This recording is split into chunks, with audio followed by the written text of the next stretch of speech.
Tonight on Newsbeat, a local beauty shop is facing challenges with shoplifters, how one facility is giving kids pro sports experiences. And students are lining up outside the PMAC to secure their front row spots at Groovin. All this and more, Thursday Newsbeat starts now.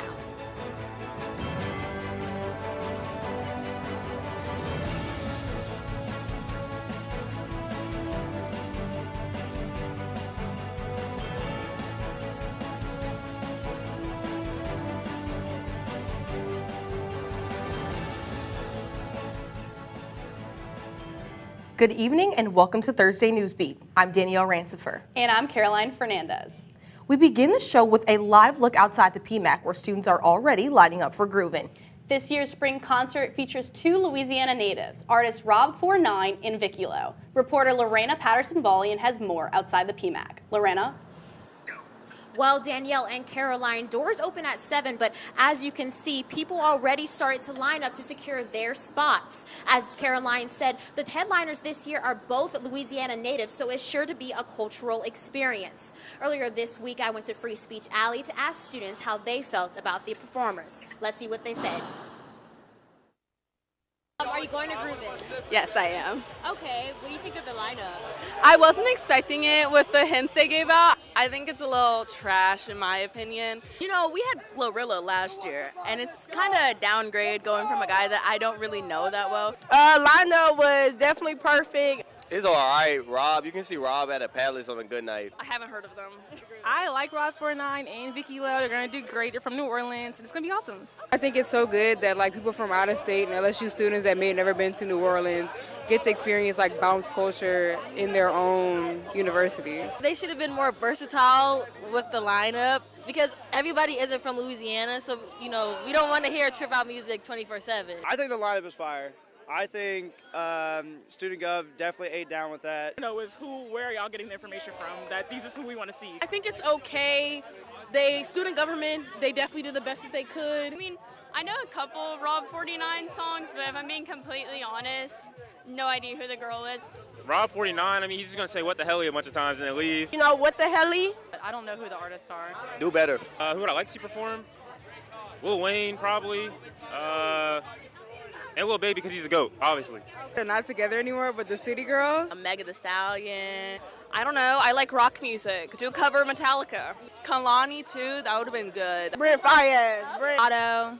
We had Lotto last year, Lotto and Lil Wayne, so I thought they were going to bring that back, you know, since they canceled it without a real reason why. I'm a really big Barb. I would have liked to see Nicki Minaj, but also, like, you know, that might be out of our tax bracket. Honestly, Pitbull. Don Toliver. I think Don Toliver would definitely fit the vibe. As y'all can see, opinions are definitely scattered, but even students who said they didn't like the artist said they would still attend Groovin tonight. It's a free concert, and you can't beat free. Now, rapper Boston Richie was also supposed to perform tonight, but he was arrested on domestic violence earlier this week. Now, rapper Huss Sizzle and DJ T Money will open the pre-show at 7 p.m. tonight. Reporting live outside the PMAC, Lorena Patterson-Vollian. Thanks, Lorena. Just blocks away from LSU's campus, one determined young woman is proving that hard work and heart goes a long way. Not only is Macy Smith a full-time college student, but she also owns and operates a very successful business.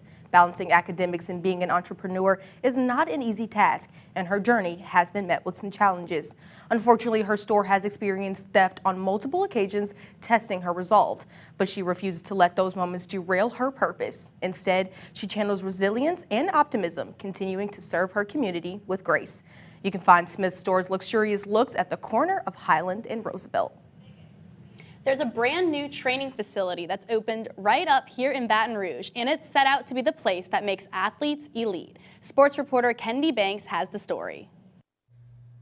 There is no place like Elite Training Academy. Weight room of a 3,000 square foot weight room, 60-yard full width, 50-foot high indoor facility. Having worked for LSU Athletics for over 20 years, lead designer and president Greg Stringfellow brought that expertise with him to Elite. Helping with the football ops facility from its inception, you know, back in the early 2000s when Coach Saban was here, all the way through what you see today. Being involved in all those processes, all those construction projects, seeing how things lay out spatially, seeing what works and doesn't work. So far, the academy is working just as intended. The state-of-the-art facility is loaded on every level and prepared to host any and all Baton Rouge athletes. 2 fully lit, full-width size football, soccer, lacrosse fields that can be utilized for all the multiple sports. Elite was created to give back to the Baton Rouge community, and that wouldn't be possible without the backing of a few people whose names you might be familiar with. It really started with a group of guys, Todd Graves, who Raising Cane's, Brandon Landry, walk-ons and smalls, Clyde Edwards-Alaire, Joe Burrow, Tyron Matthew. Those were guys that I had connectivity with that wanted to be part of something. That something is building an LSU-like experience right down the road that everyone can get a piece of. Everything about LSU is first class, and they will continue to be that way forever. And I think that what we can do is provide a gateway for kids to really advance themselves to get to that level. While the present is now, Elite will continue to build for the future. And with no competition in sight, it's only up from here. For Tiger TV Sports, I'm Kennedy Banks. While being elite doesn't come without hard work, the facility on Burbank makes getting there a little easier and more accessible. Final season may be upon us, but baseball season is in full swing. Next at 5, Stephen Garrett has your Tiger Sports update as the Tigers get ready to take on the Tennessee Volunteers in the box after losing to Northwestern. The Purple Room is back.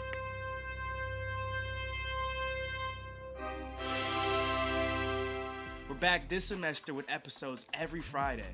And we're talking the latest on everything LSU sports, news, lifestyle, and more. And we're bringing you some exclusive interviews with top-tier guests. The Purple Room Podcast. Tune in every Friday wherever you get your podcasts. How do you know when you've made the right decision? It's the feeling you get in your gut. The one that tells you what's right or wrong. It's the one that says, sure, I can have a drink. Or the feeling that says, okay, I've been drinking. Now what? It's the voice inside you that says, I'm buzzed. Better leave the car when it's time to go. Plan ahead. Catch a sober ride. Buzz driving is drunk driving. I'm an ex-drug dealer, and I'll be your sub today.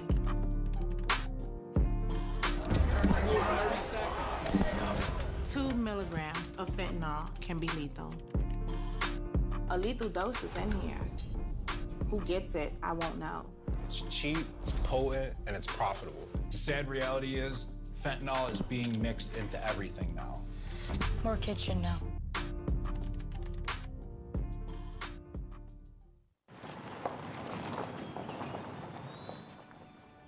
You need some help?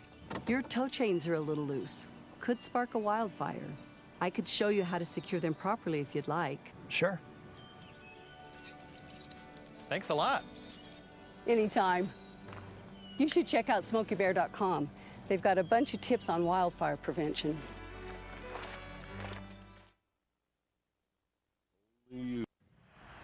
And now, a Tiger Sports Update. Welcome back to your Tiger Sports Update. I'm Stephen Garrett. We've got a lot to get to, so let's get started. LSU is known for producing NFL draft picks who make a difference on the big stage. Let's see what organizations will be a good fit for these Tigers who are ready to take the next step. First up, we have a defensive gem in edge rusher Braden Swinson. The 6'4", 255-pound standout is coming off a breakout season, leading the SEC with 59 quarterback pressures and racking up 8.5 sacks and 13 tackles for loss. Swinson's explosive first step and high motor make him a dangerous pass rusher, but it's his versatility that really fits the Cardinals' evolving defensive scheme. He can line up as a traditional defensive end or a stand-up edge. Next up, a potential perfect fit for the Indianapolis Colts, tight end Mason Taylor. The son of Hall of Famer Jason Taylor, Mason is a reliable pass catcher with a sharp football IQ and easily dissects defenses to find open space, which is something the Colts quarterback Anthony Richardson could really use.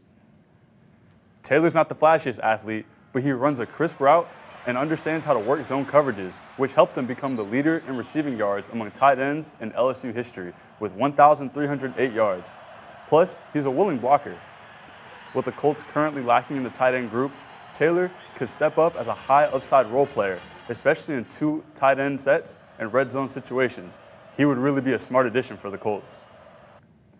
And finally, we have an offensive tackle, Will Campbell, who has been an LSU favorite.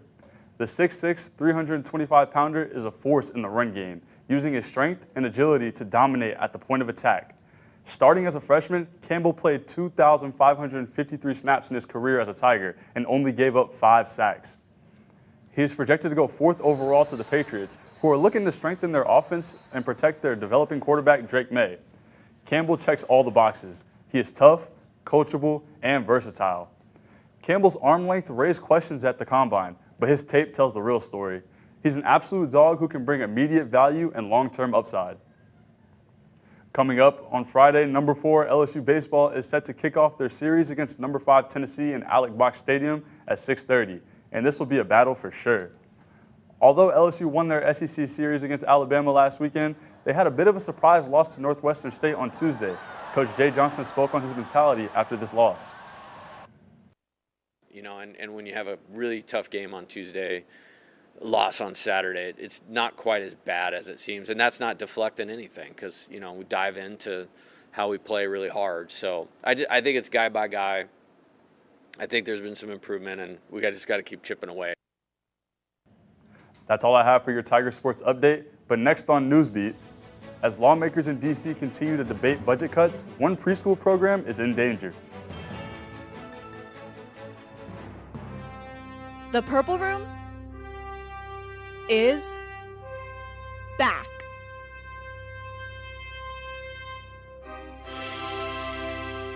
We're back this semester with episodes every Friday. And we're talking the latest on everything LSU sports, news, lifestyle, and more. And we're bringing you some exclusive interviews with top-tier guests. The Purple Room Podcast. Tune in every Friday wherever you get your podcasts. How do you know when you've made the right decision? It's the feeling you get in your gut. The one that tells you what's right or wrong. It's the one that says, sure, I can have a drink. Or the feeling that says, okay, I've been drinking. Now what?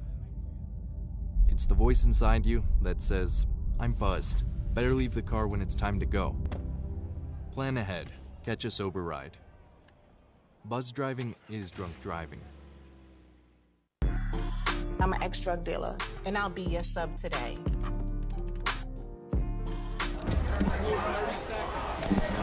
Two milligrams of fentanyl can be lethal. A lethal dose is in here. Who gets it, I won't know. It's cheap, it's potent, and it's profitable. The sad reality is fentanyl is being mixed into everything now. More kids should know. Proposed budget cuts from the Trump administration to Head Start could put the future of America's most vulnerable children at risk.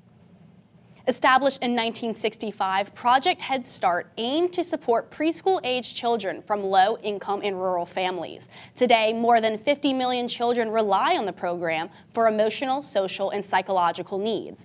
But if eliminated, families with young children could be devastated.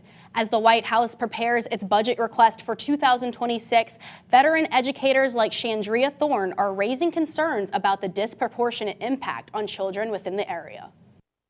Going, you know, and when you have a really tough game on Tuesday.